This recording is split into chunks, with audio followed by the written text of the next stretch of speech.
Your budget didn't fail. It was sabotaged by the one thing living inside your skull that you've never been formally introduced to. You've done this before. A Sunday afternoon with a spreadsheet open, every dollar assigned to something. A feeling of control that was almost physical, like holding your financial future in both hands for the first time. You meant every number in that budget. And then Monday arrived, and the week arrived, and somewhere between the gas station and the convenience store and the subscription you forgot about and the dinner that wasn't planned, the budget stopped being real and started being a document that lived in your laptop, but not in your actual life. By the end of the month, you weren't even surprised anymore, just tired. Here's what nobody tells you. That feeling of failure has nothing to do with discipline, nothing to do with willpower, nothing to do with how much you care or how badly you want to change. It has to do with a layer that almost every budgeting system on Earth completely ignores. And without that layer, every system you've ever tried, the apps, the spreadsheets, the envelope method, the 50-30-20 rule, they all produce the same result. Month after month, year after year. Every month you go without understanding this, you're building a house on sand and wondering why it keeps collapsing. The problem isn't the plan, it's the ground underneath it. Your brain doesn't follow rules, it follows rewards. That sounds simple, but sit with it for a moment, because the implications of that one sentence are going to reframe everything you think you know about why you spend the way you do. When you build a budget, you are writing a set of rules. Rules are logical. Rules make sense. Rules are things you agree to consciously, with your rational mind, on a Sunday afternoon when you're calm and the month ahead looks full of possibility. But your brain, the actual neurological hardware running your financial decisions, doesn't care about rules. It was never designed to. The part of your brain that drives 95% of your daily money choices is roughly 200,000 years old. It was calibrated for one mission: survive today. Consume visible resources now.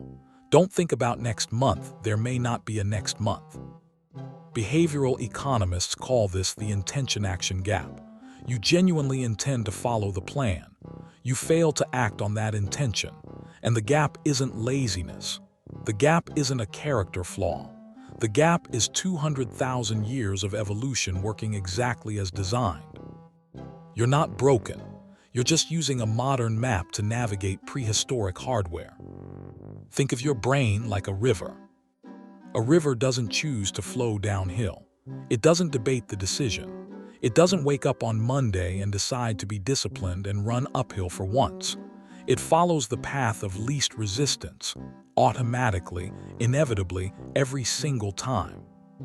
Your spending impulses are that river, and every budgeting system built on willpower alone is essentially asking the water to flow up. It doesn't matter how badly you want it to. It doesn't matter how much shame you feel watching it flow down again. The water is going to do what water does. But here's what changes everything. You can't force a river uphill, but you can move the banks. You can reshape the terrain. You can redirect where the water flows, not by fighting it, but by changing what path is easiest. That's not a motivational metaphor. That's a precise description of how the brain's reward system functions, and it's the foundation of what behavioral scientists call environment design. Studies on automatic savings programs consistently show that when saving money becomes the default action, when money moves before you can see it or touch it, savings rates increase dramatically without any change in motivation, discipline, or financial education. The behavior changed. The person didn't have to. Read that again. The behavior changed. The person didn't have to.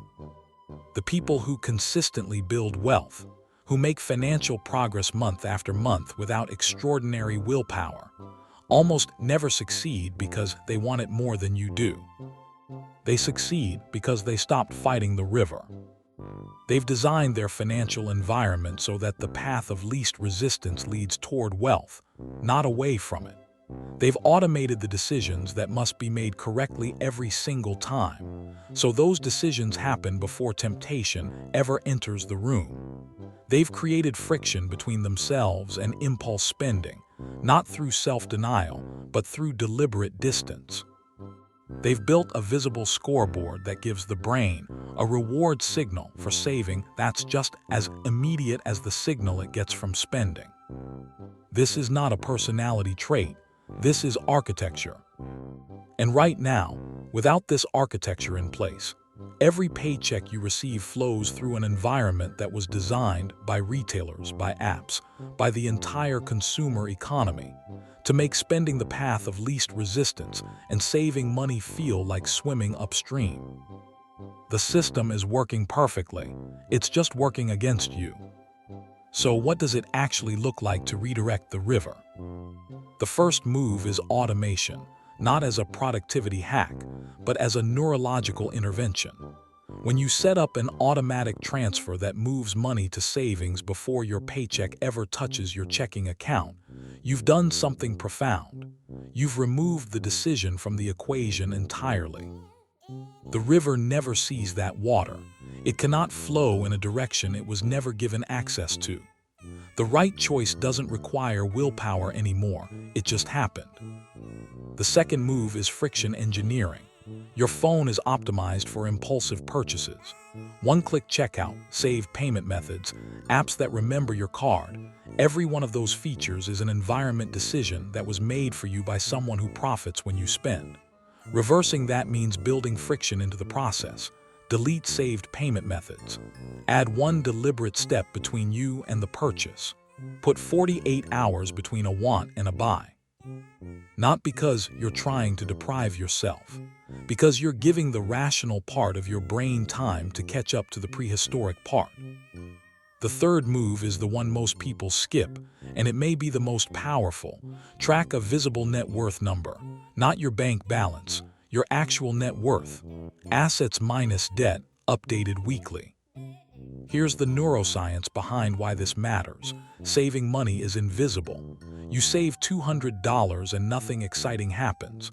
No notification, no rush, no confirmation that you did something right. Your brain, optimized for immediate reward, receives nothing, and over time it learns that saving feels like nothing, while spending feels like something. A visible net worth number changes that equation. Watching that number move, even $50 in the right direction, triggers the same reward signal that spending once delivered. You've given the prehistoric brain a scoreboard it can actually see, and brains play harder when they can see the score. Every month you budget without this design layer is another month where your 200,000-year-old brain runs its original program. Consume visible resources, resist delayed gratification, follow whatever path is easiest. That program was never updated. It never received the memo about compound interest, or retirement accounts, or the fact that financial survival now depends on managing invisible digital money across a 40-year timeline. Without changing the environment, willpower alone is a candle held against a hurricane. Here is the shift that changes everything. You don't need to become a different person. You need to build an environment that makes the right decisions automatic for the person you already are. The river doesn't need to want to flow in a new direction. It needs different banks. Move the money before you see it. Put friction between yourself and impulse. Give the primitive brain a visible scoreboard, and watch the thing that felt impossible for years, saving consistently, month after month, start to happen, not because you finally found the willpower, but because the terrain underneath you finally changed. The budget survives not because you remembered to follow it. The budget survives because the decision was already made before temptation arrived.